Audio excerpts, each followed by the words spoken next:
Hey everyone, so this is Q&A Friday, and boy am I glad to have my weekend come around because I've been enjoying a little puppy that I got last week, and I'll share him with you maybe next week. He's still a little immature at the moment. The first question comes from Blossom Stapler, and she asks, has anyone else found that sometimes insomnia goes with lupus? And then she has question 2, any ideas on how to battle it without having to take more meds to do so? Yes, so our adrenals can be affected by the stress of living with the disease, and it can cause our sleep cycle to be disrupted as well as the overall inflammatory effect in our body. Even though melatonin is contraindicated for lupus, I feel it's the best one that's worked for me. I take about 5 to 10 milligrams of slow release melatonin, and it's helped me a ton with my brain fog, anti-aging effects. There's a lot of body of research to say it is beneficial. So again, me being a rebel, I go against that and I work with what's worked for me. So you can try to see if that's helped you. A lot of my patients will say they tried the melatonin, but they just didn't get the slow release. So that might be a difference. So if you want some recommendations on the company you should get the slow release forms of melatonin, please write in the comments below and I will help you to get that.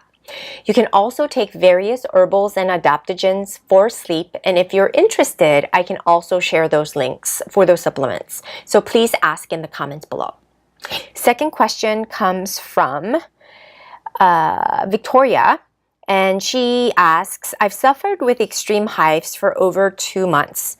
I was just recently diagnosed with lupus and gout. I'm starting treatment with naturopath this week. My question is, in the meantime, what can help the pain from the hives? They are driving me crazy. Thank you. So it sounds like a very bad immune reaction to something. It can be an environmental trigger or a food trigger. Sometimes Benadryl, if you want to just get the hives under control, might be what you need.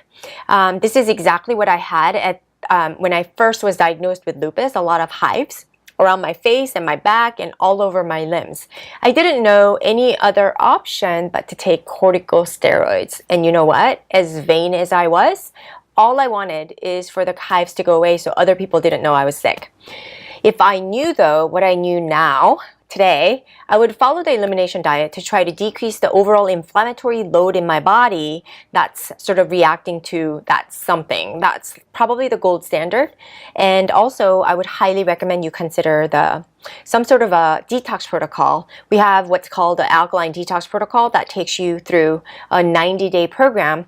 It's pretty effective, and that's what's really helped me to turn over my body in a way that I can control my symptoms. So if you want information on that, you can let me know, but you're on the right track by seeking a naturopath. So hopefully she'll give you some more insights there. Okay. The third question comes from Gloria. She asks, what bath gel would you recommend? The itching and rash seems to get worse after showering, and using a veno-sensitive shower gel, it's not helping. Also, is a sponge, loofah, washcloths better to use when showering? Thank you.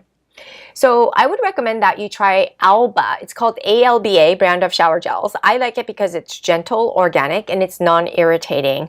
As far as sponge or loofah and washcloths, I am Asian, so we like to scrub pretty heavy. And I do think that it has a desensitization, and just sloughing the body has some medicinal effects, especially in our culture.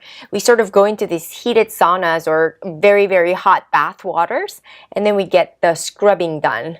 So for me personally, I like to use something abrasive. I have sort of a big washcloth with a lot of, it's like loofah in the Western culture, but I like to scrub really hard, and it invigorates me really, and it makes me feel cleaner than if I were to just do it with my skin with no friction. So that's just my personal preference. So I hope that helps you. So Gloria asks this next question.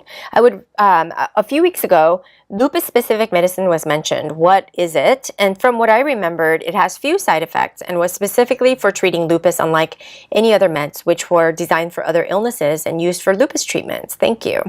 So Gloria, That was Benlysta. Benlysta was specifically for, or formulated specific for lupus patients, unlike other medications that were for generally to suppress immune system. So it shows a lot of promising data there, but we still don't know because it's fairly new and we have to look at the long-term research. Having said that, depending on your metabolic status and you're able to, your, I guess, body's ability to detoxify and sort of your gene coupled with the environmental factors, I would say that it doesn't work for everybody. So, but it's probably your best bet right now. It costs a lot of money, and they give you all kinds of stipends and such to reduce the cost. But every time somebody bills out that kind of money, you wonder who's benefiting. Is it really us or the drug company, right? So you always want to be mindful of that and make sure that you understand that it's probably a short-term effect. And long-term solution is always to do what you know best and being empowered enough to sort of live your lifestyle solution rather than looking for that pill or that cure from a medicinal standpoint. So I hope all this made sense. I hope you guys all have a great weekend, and I'll see you guys next week.